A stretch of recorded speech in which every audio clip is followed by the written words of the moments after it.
Founded in 1985, TYR is an American athletic brand and has been creating athletic wear for triathletes and swimmers. I was familiar with the brand through their reputation making reliable workout shoes for lifters. In recent years, TYR has created a handful of running shoes. Of note, TYR created the Maverick V1, a lightweight daily trainer aimed to provide shock absorption and low weights. Did this puppy soar? Or will this bird be grounded? Let's find out today.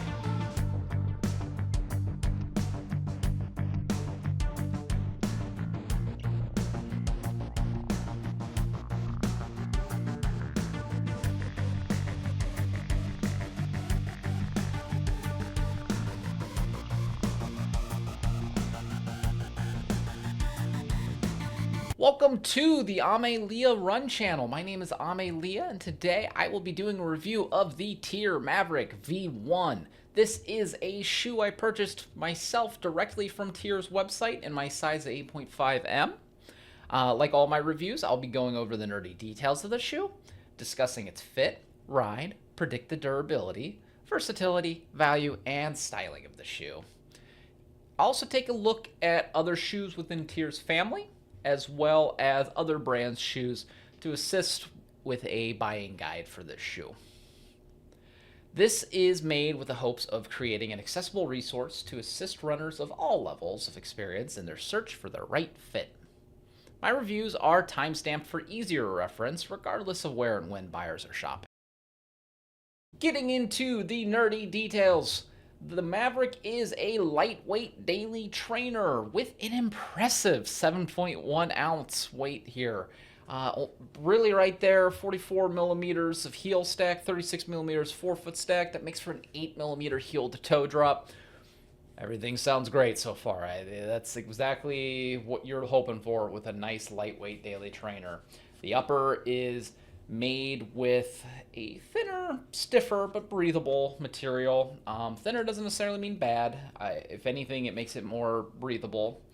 And like I said, too, that drop is perfect. It's right there, that 8 millimeters. Really good for that, like the daily trainer build, right? Very competitive 8 millimeter drop. It is also a shoe that has shock absorption in mind. Lots of foam here. Takes up a lot of that shock, a lot of that impact, regardless of where you're hitting on the shoe.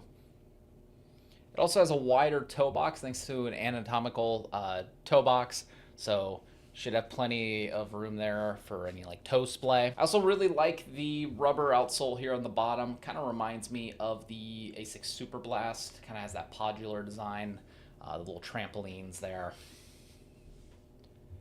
There is no plate, but this lightweight trainer has those craving for unbridled miles in mind, I'll say.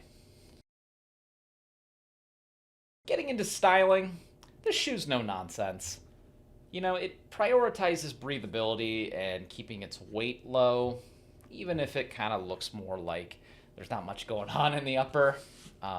Colorways reflect that. I think that the colorways can be a bit polarizing.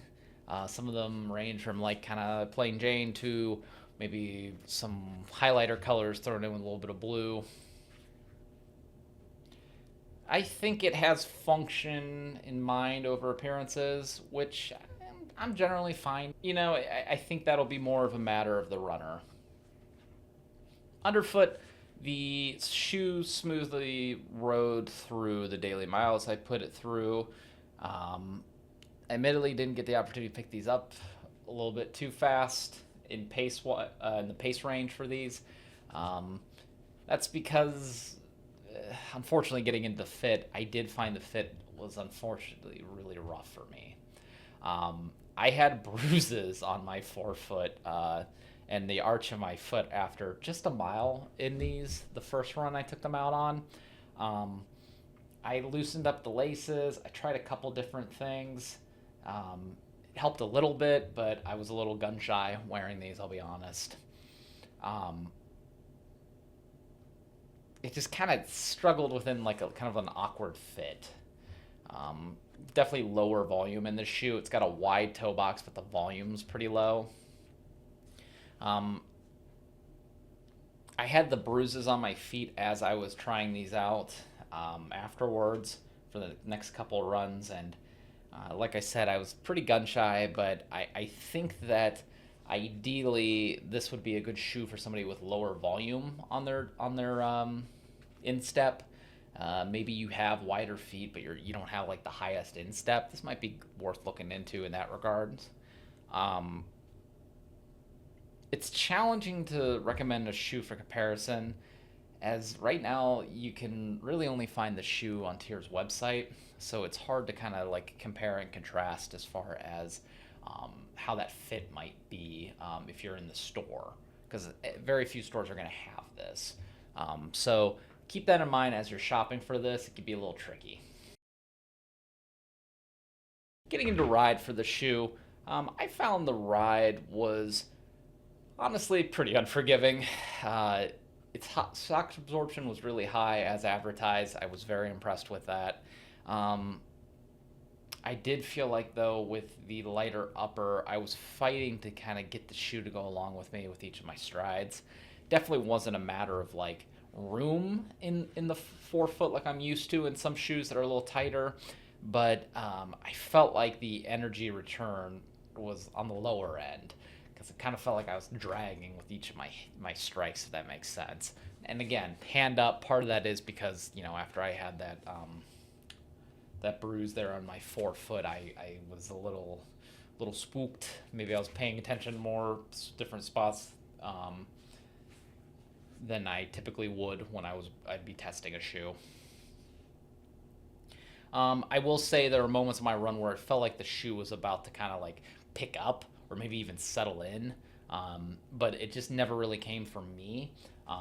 I do wonder, again, I bring this up, I do wonder if my higher weight sometimes can contribute towards something like that in this sort of shoe. I definitely would like to see what other runners think.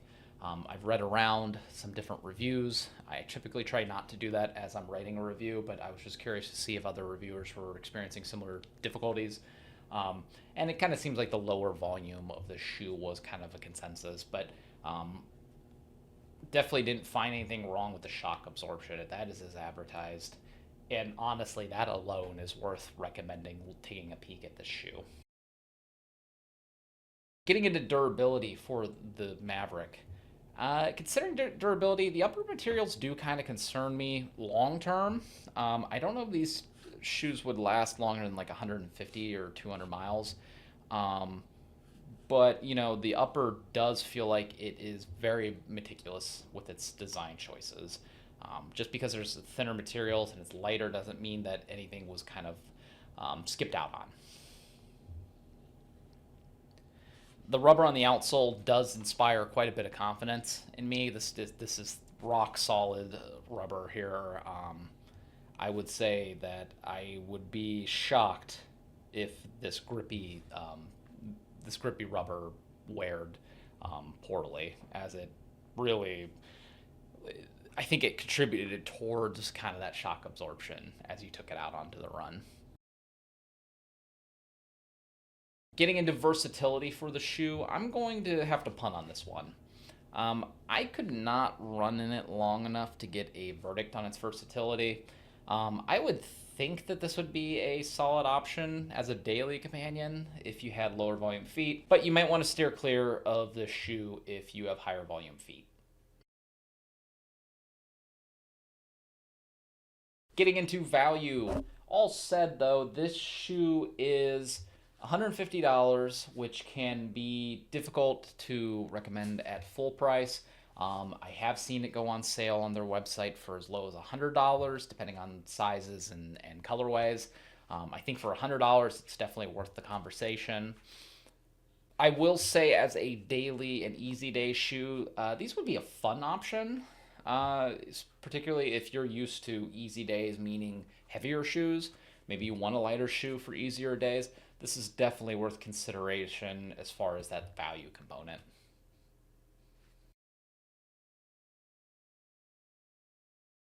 Getting into relatives for the TYR, we have the RD1X trainer. This is TYR's original daily trainer. This is a 10.1 ounce daily trainer with no available stack height listed, although it is advertised as a 10mm drop. It has a thick slab of rubber for its outsole, has a mesh upper, and is well regarded for its durability and comfortable ride. You can get it as low as $60 right now on their website. The other shoe within the TYR family is the Valkyrie Speedworks. This is TYR's popular tempo trainer. If you've heard of TYR before, it's probably because of this shoe. It features a nylon plate across its full platform, dual layers of Pebax supercritical foam, and a dialed-in upper featuring a molded sock liner and gusseted tongue. It sells for $180 and has a 39.5mm heel, 33.5mm forefoot stack for a 6mm heel to toe drop.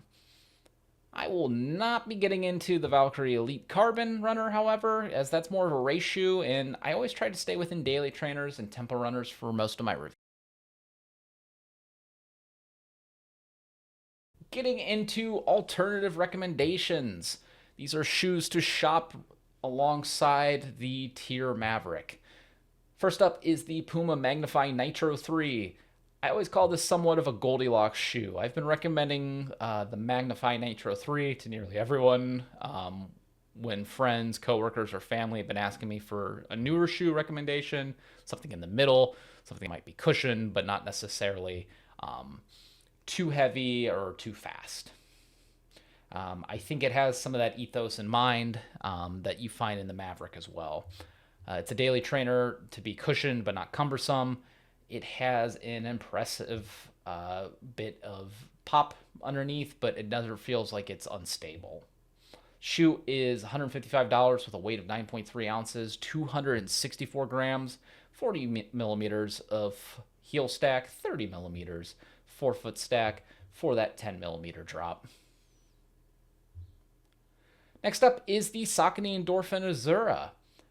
So this shoe is hot off the presses, and it is one of the most popular shoes right now on the market. I would say the Azura is similar in shock absorption and liveliness, especially when you compare that side by side with the Maverick. It is the plateless version of the well-renowned Endorphin Speed from Saucony. Saucony's latest freshman shoe is definitely worth considering if there's any kind of consideration for peppy daily trainers. It's at 8.5 ounces, 240 grams, with an 8mm drop, which is 40 millimeters of heel and 32 millimeters of forefoot stack. Don't know why I wrote it like that. We're going to keep going. Finally, the Mizuno Neo Zen 2. I think there is a lot of DNA that makes the Neo Zen similar to the Maverick. They're both lightweight trainers with shock absorption in mind. These shoes take a different approach, however, with the knit upper, prioritizing comfort over cutting down any weight on the shoe as its cost. The Neo Zen 2 are 40.5 millimeters in heel, 34.5 millimeters in the forefoot for a 6mm drop. A weight of 8.5 ounces or 241 grams. I would say the Neo Zen are more unstable, but I do think that the Maverick are more challenging to recommend than the Neo Zen. But as always, try them on for comparison. Final thoughts for the Maverick. I will say that I'm rather tilted about this shoe, honestly. I had high hopes for trying out the TYR brand, and I'm kind of left confused. I don't know if maybe I just picked the wrong shoe in their lineup, or maybe if I just simply won't be the right runner for these shoes. Not to get existential, but trying out some different kind of shoes for the first time, being a reviewer, it's been kind of discouraging just how many shoes I feel like my foot doesn't really cooperate well with. I will say that I do love the idea of some fresh blood in the running shoe market. I certainly want folks to show more love for TYR. But the TYR Maverick V1 is just a shoe I'm not going to be able to get behind, really. I have serious concerns about how I could safely wear them long term. But I will say that my bruise went away after a careful week of watching it and icing it on top of also reviewing this here.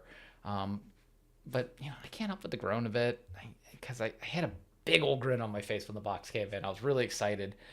Even through that first mile taking it out, I was like, these shoes are special.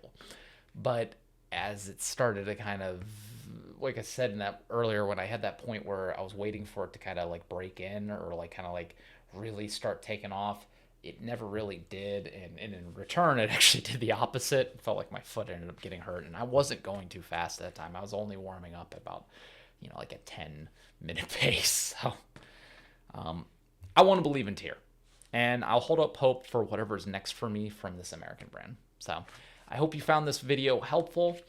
Please consider subscribing. I make weekly educational content, reviews, buying guides. I make shorts that show different kinds of comparisons of shoes and recommendations based off of different kinds of topics. So thank you for your time. Please stay healthy and please stay safe.